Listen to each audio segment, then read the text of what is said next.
and welcome to the podcast where friends discuss environmental policies from around the planet.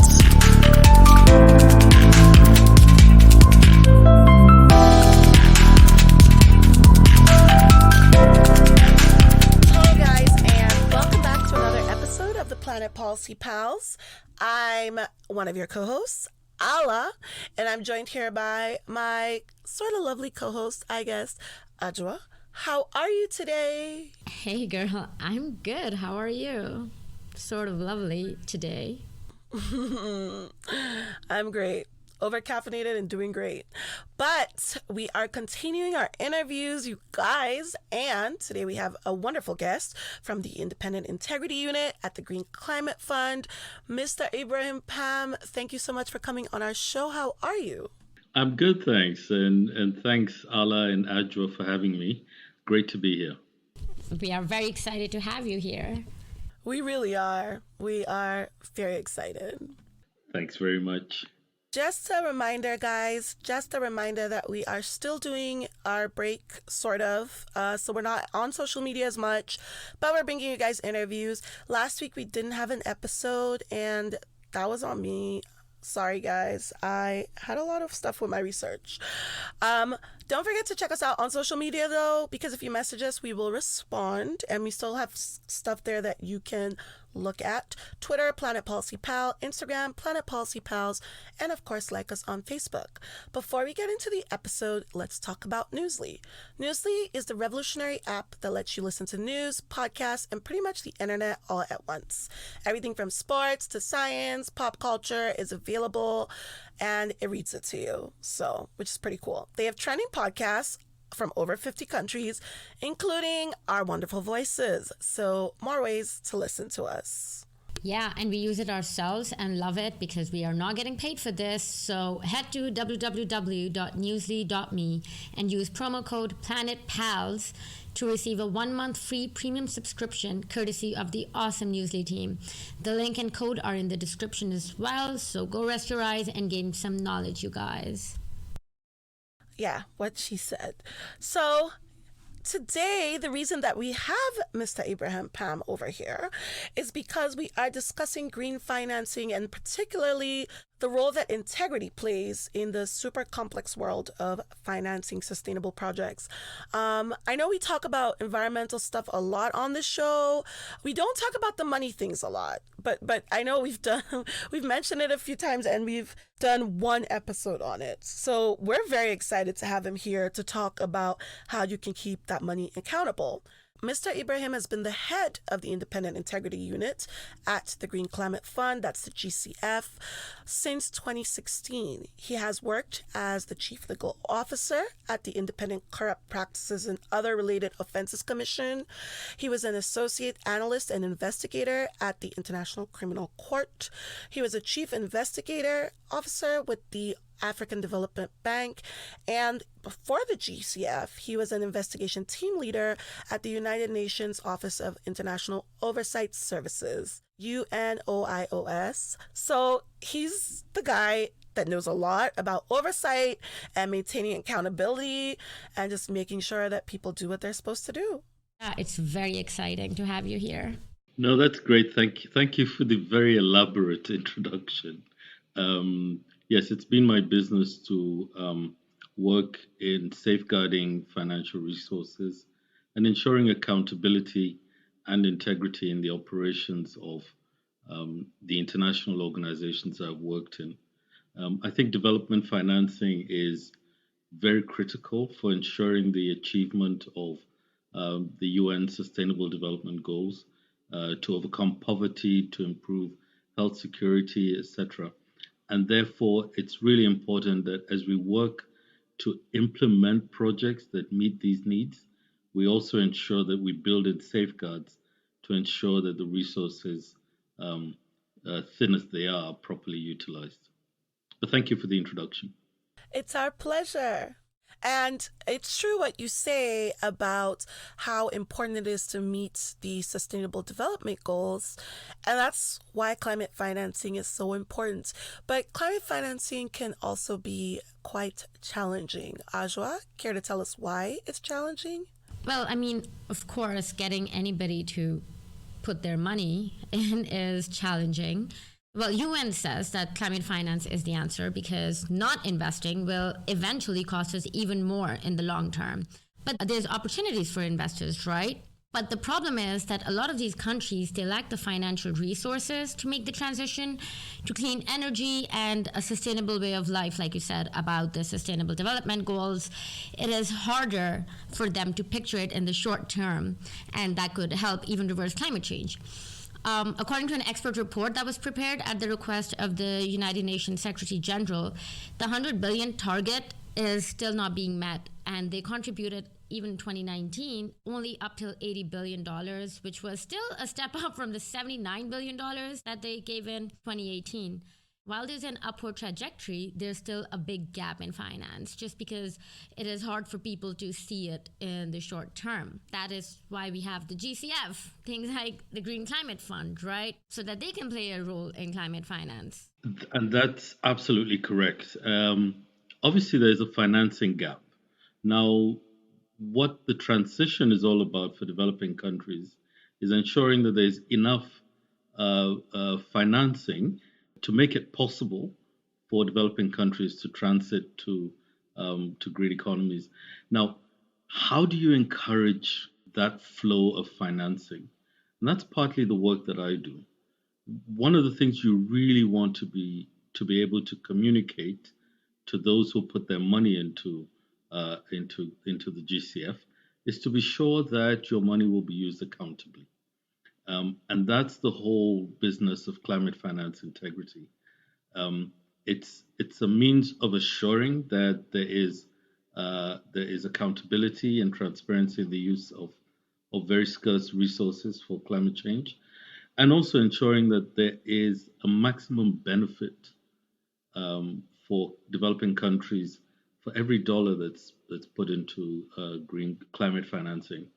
And therefore our motto, our logo is 0% corruption, 100% climate action. So you're absolutely right about the financing gap. I was at the conference of the parties of the COP25, COP26 actually, in Glasgow last November. And the discussion centered a lot around this financing gap. You'd remember Prime Minister Mia Mottley, who spoke very eloquently about the need for the world to close this financing gap. So there's quite a lot of discussion around that. We're looking at the GCF at building our capacity and our the trust that we're building around being a partner for channeling this global financing towards climate change projects. So at the moment, we've got $10 billion of GCF funds committed and a total asset portfolio in excess of $37 billion. And we very much expect that in the coming years, we will be a $100 billion fund doing projects. We've gone from being a financing partner to actually being an investment partner with our countries. 190 projects around the world. We're really working to make sure that every dollar is accounted for and achieves the goal of keeping climate change projects around the world. Thank you. Because that's a great point that you make. And also, that's so exciting that you were at the COP26.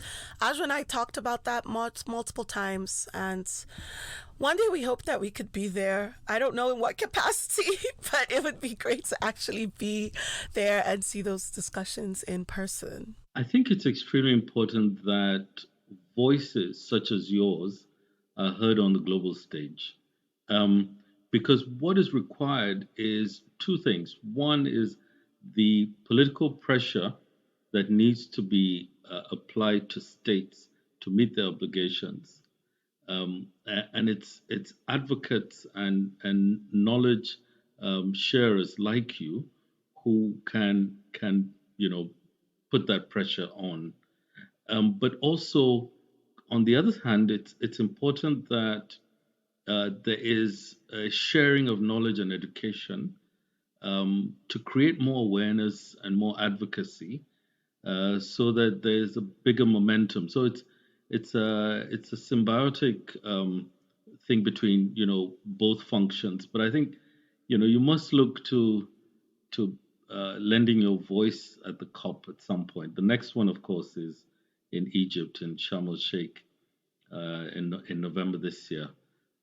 So really hope to see you there. Oh, are we getting an invite to the COP? I am so excited. Oh my God, please. They're not ready, Adra. They're not ready for you at all. But thank you very much. Yes, we love doing what we do. I think we both try to make sure that in our personal, professional lives, and then this as well, being part of our professional lives, that we keep the environment kind of in the center of what we do. So, speaking about the Green Climate Fund a little bit, like Mr. Pam has told us, it is growing. It was established in 2010, and it's a financial mechanism. It's part of the UNFCCC, something we mention a lot on the show, the UN Framework Convention on Climate Change. And it actually serves a function in the Paris Agreement as well. It became fully operational in November of 2015 after it achieved its financial effectiveness. And really, what they aim to do is just what he said. They try to contribute to the implementation of different mitigation and adaptation goals. And they do this by supporting developing countries as they shift towards low carbon and climate resilient pathways, which is again, a very important thing to have. And it's currently the world's largest dedicated multilateral climate fund, which is why you heard him say that it's currently a $10 billion fund and they're hoping to grow it to $100 billion. And it's the main multilateral financial mechanism. The thing about the GCF is it has a lot of different people involved and a lot of different interests being addressed since they have so many projects. And Mr. Pam's unit focuses on making sure that the money that is contributed is managed properly and going towards the right things. So he basically helps create this safeguard for the funds, and reports of frauds, collusion, and corruption go to their unit, which is really important when you're dealing with so many things. And that brings us to our first main question. Mr. Pam, your professional experience and track record we have discussed, they have the consistent theme of transparency and accountability. I mean, you've worked at the International Criminal Court, you worked at the UN OIOS, and now you're the head of this IIU unit, just as a few examples. We imagine that it's not easy to constantly hold roles that require you to hold people accountable, because as much as we encourage accountability, not everybody appreciates such transparent oversight.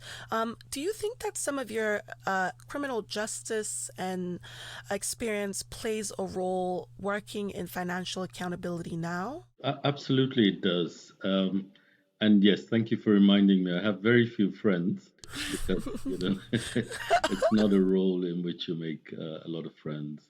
Um, but certainly, my background in criminal justice does play a very important role.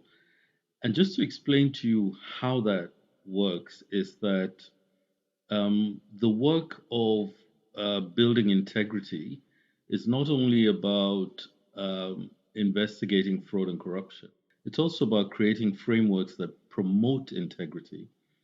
So everything from policy frameworks to proactive interventions, to smart methods of detection, to intelligent automation and data analysis, but also to basically communication and capacity building and sharing of experiences and peer learning.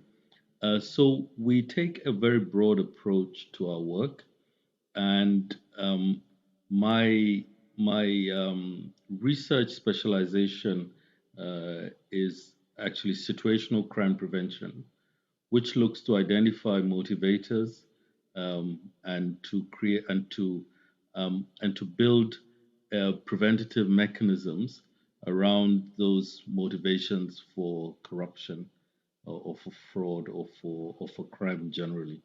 So indeed, my background serves me really well with that.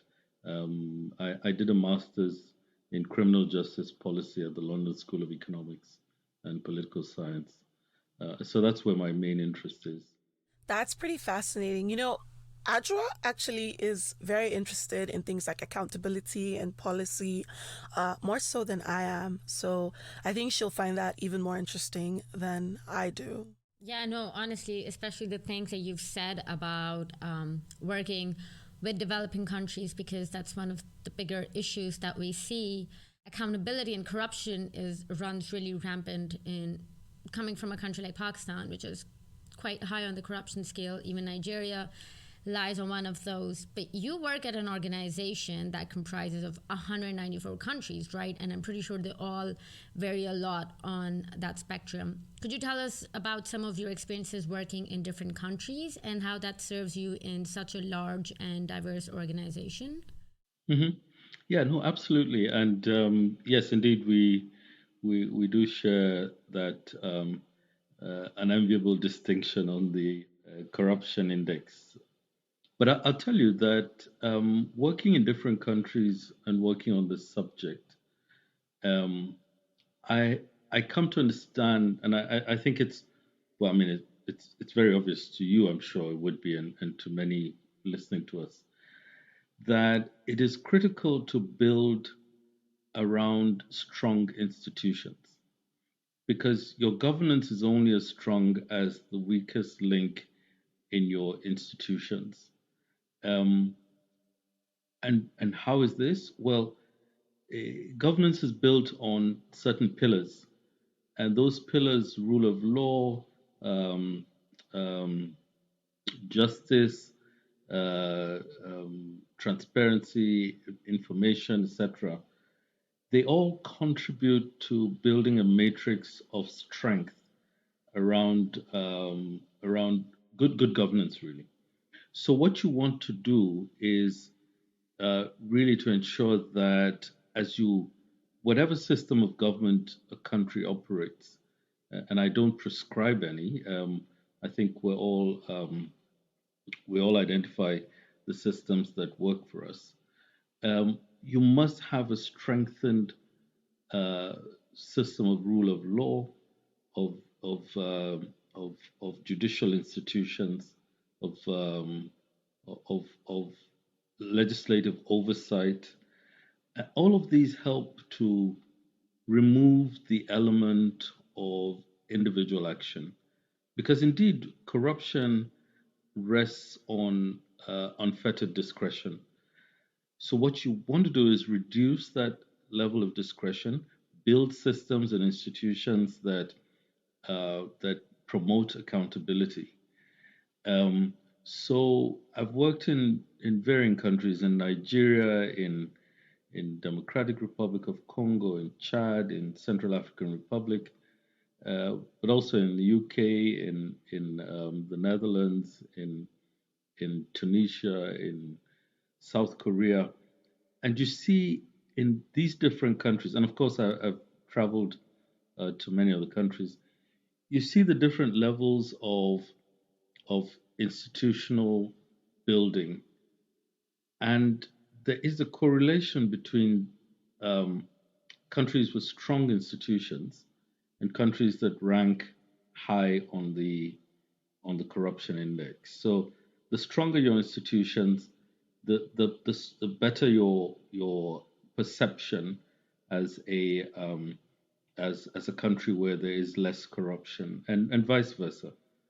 So I would say I think that you you really want to build strong institutions in order to reduce the levels of bad governance as well as corruption and abuse of power in any country. I hope that the people listening are, we have a lot of listeners from countries that are similar to ours.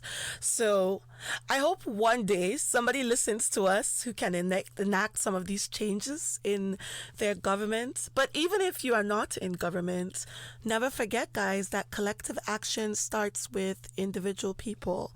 Ajwa, did you notice that I got on the collective action? You know what? I train? was just going to say that. I was so happy and proud to hear those words coming out of your mouth.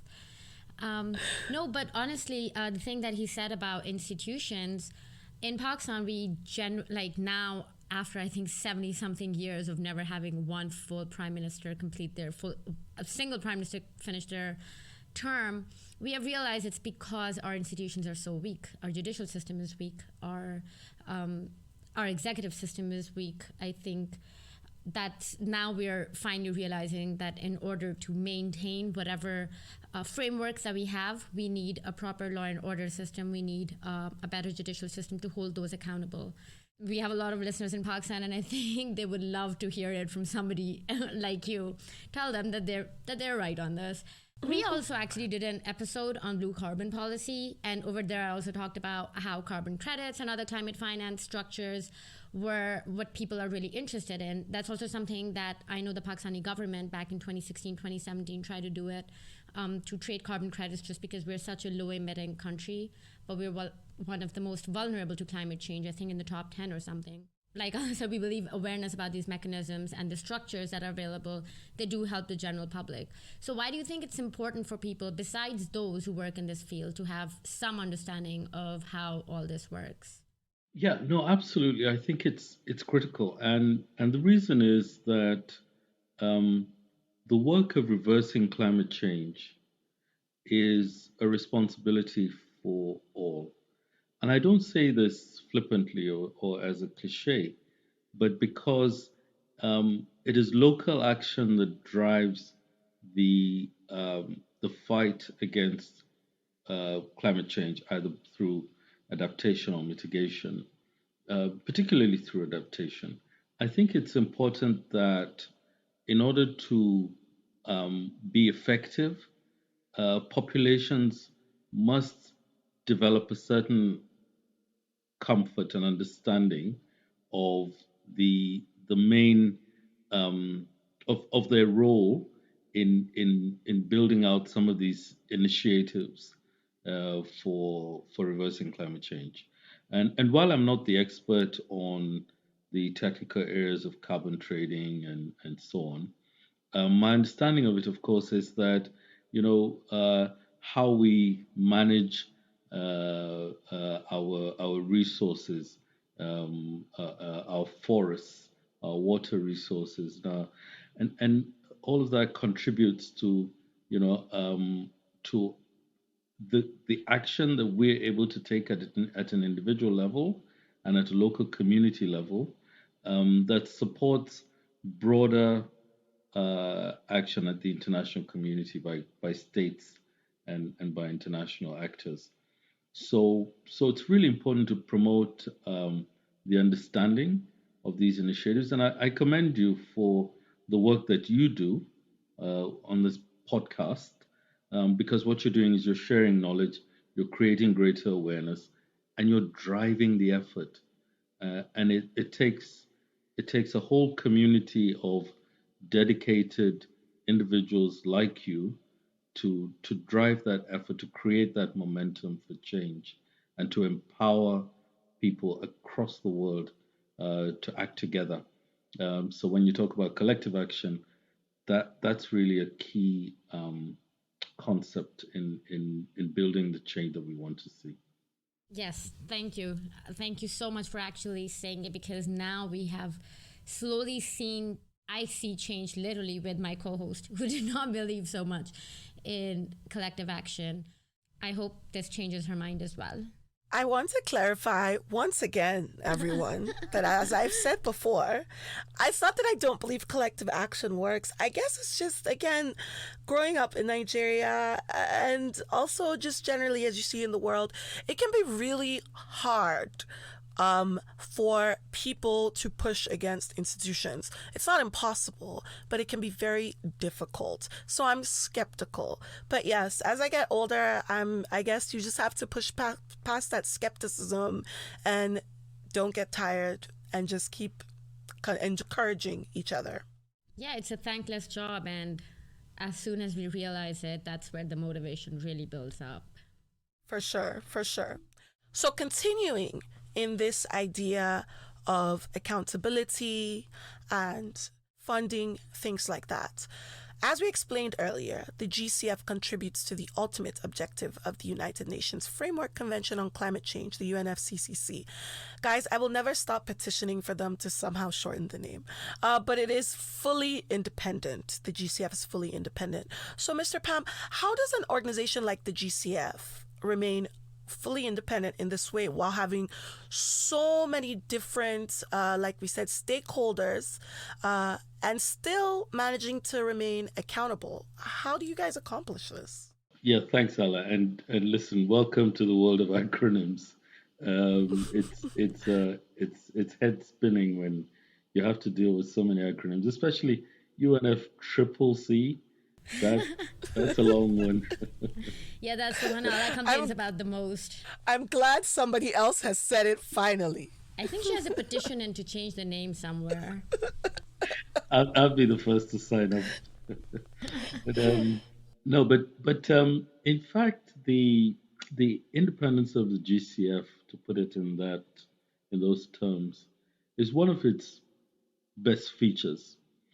And I think it would have been administratively convenient to to keep the GCF under the umbrella of the UNFCCC or under some other UN arrangement, because then you can easily facilitate privileges and immunities.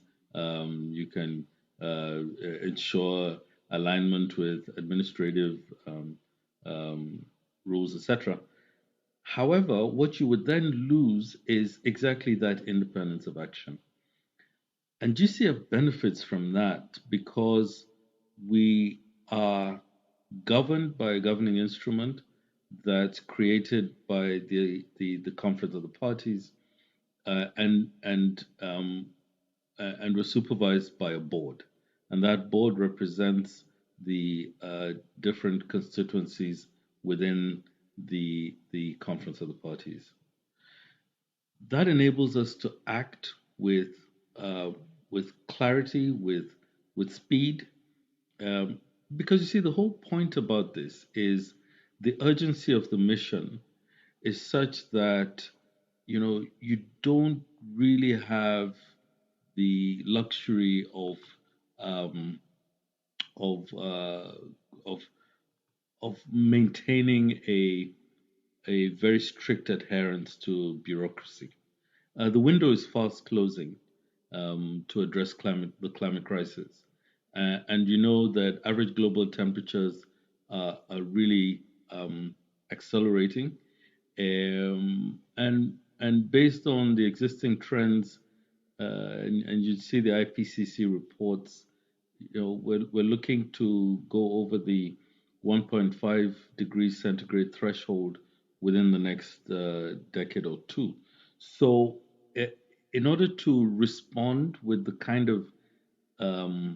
with the kind of urgency that's required, you need to have an institution that's agile and that's able to do what we're doing, which is deploying funds at a very high capacity, engaging in countries, engaging with accredited entities, building out initiatives that deliver on these projects with as much urgency and decisiveness as we do. So the independence administratively it would make our work easier if we were a UN entity, so to speak. But on the other hand, we do enjoy the benefits of operating outside of the limits of a bureaucracy that is absolutely critical, and I don't denigrate it at all. The UN is a force for good around the world and does a lot of great work. And the UN system is one of the most responsive and um, very much respected bureaucracies. But you do need sometimes to be able to act outside of that, and the climate imperative is certainly a good reason to keep the GCF operating slightly outside of that paradigm. That is a very good response. And I love what you said about being able to avoid that kind of bureaucracy because, yes, you involve a lot of people, but and a lot of entities too, but since you're independent, in that way, you guys are able to manage those resources. That's an interesting way to think about it. And I confess, I have not thought about it that way before, but yes. All right. Well, thank you so much for joining us, guys. This was part one of this very interesting discussion. I hope you guys enjoyed it. We are still on our break. Next week, we're going to get into part two, where we get into even more detail about how the IIU sustains integrity and how the GCF manages being such a large multilateral fund. So definitely join us for that. Again, big thank you to our guest, Mr. Ibrahim Pam, the head of the IIU unit at the GCF. Thank you. Thank you very much for having me. Thank you guys so much. Please rate us, review us, and send us your audience questions as always. Find us on Twitter at Planet Policy Pal, Instagram at Planet Policy Pals, and like our Facebook page. And that is our episode, so stay awesome. And as always, keep learning, pals.